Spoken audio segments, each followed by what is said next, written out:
Amerika, Sekutu, dan Blok Barat telah membuat 14.500 kematian di Libya, 166.000 kematian di Afghanistan, 224.000 di Syria, 1,2 juta manusia meninggal di Irak. Belum lagi Palestina dari tahun 1948, Korea, Vietnam. Banyak aja pastinya korban-korban Amerika tersebut. Membunuh banyak manusia oleh Amerika dan sekutunya sepertinya tidak membuat kaget banyak orang, dan tidak ada satupun sanksi dijatuhkan kepada Amerika dan sekutunya. Kemarahan korban Amerika ada banyak macam. Yang jelas Amerika tidak akan pernah membuat sebuah negara menjadi besar tanpa restunya, menjadi negara kaya atau berdaulat tanpa restu Amerika. Apalagi pemimpin sebuah negaranya tidak nasionalis, lemah, dan mementingkan ekonomi orang di sekitarnya dan jabatannya. Pasti negara itu bertahun-tahun dikelolanya akan begitu-begitu saja, dan inilah yang disukai oleh Amerika dan sekutunya tersebut. Karena mereka pasti manut dan takut dengan sistem Amerika, seperti takut pada IMF, takut pada dolar,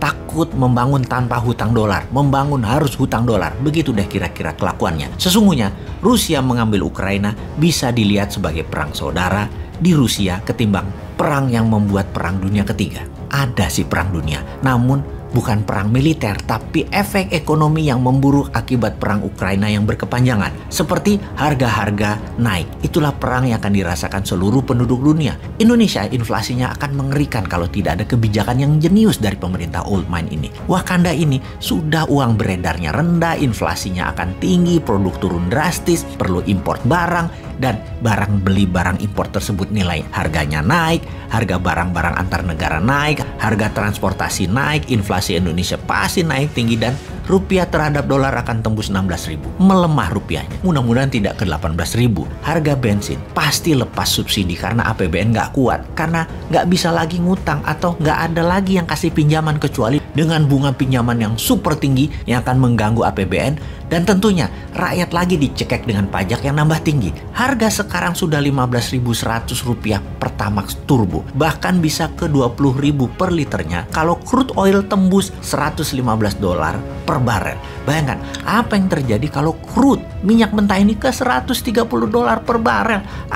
Biar harga-harga di Indonesia itu, dan semua ini akan terjadi di tahun 2022 ini. Bahkan di APBN anggarannya itu diprediksi nilai per barelnya minyak cuma 63, sekarang 115. Mati kita udah 2 kali lipat, alias uang kita tuh cuma cukup beli untuk setengah tahun, atau kita cari utangan lagi. Berat ini APBN. Kembali ke pertanyaan awal bahwa Amerika telah membantai, membunuh, mengendalikan banyak negara, membangun mesin perang, membuang lebih 5 triliun dolar untuk membunuh 3 juta umat manusia secara langsung, dan memiskinkan 3 miliar manusia efek perang demi kekuasaan Amerika yang menggunakan cara premanisme dan anti-humanitarian itu. Dunia sebenarnya sudah gerah dengan Amerika, dan untungnya Amerika sekarang presidennya terlemah dalam sejarah Amerika. Inilah yang membuat new mind getem-getem, mau nyalip di tikungan, karena old mind saat ini ngurusi harga-harga naik aja bingung, ngurusi BPJS aja bingung, ngurusi minyak goreng apalagi udah bingung semua orang. Jangankan mau perang lawan Amerika atau Tiongkok, perang melawan kemiskinan aja nggak pernah menang kok Indonesia itu. Kalau mau jadi negara besar, menjadi negara superpower, Wakanda harus punya sistem SWIFT-nya sendiri, e-rupiah dimainkan, e-gold dimainkan, punya satelit sendiri,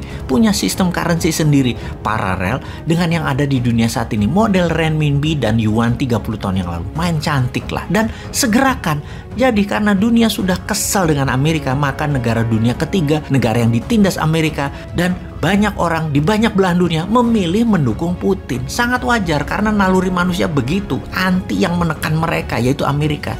Habis bagaimana ya? Media semua satu suara, hanya dukung kebenaran Barat dan kebenaran sekutu. Jadi ketika Amerika serang Irak, bantai rakyat Libya, bantai Suriah dan lain sebagainya, dunia harus setuju dan harus diam. Sekarang Putin melawan NATO, melawan Amerika, dan banyak rakyat keplok-keplok dukung Rusia jadinya. Kita Indonesia harus bagaimana? Mulailah membangun kekuatan sendiri. Sudah puluhan kali disarankan, mulai dari yang sopan sampai super nyinyir, tetap aja kerjanya proyek.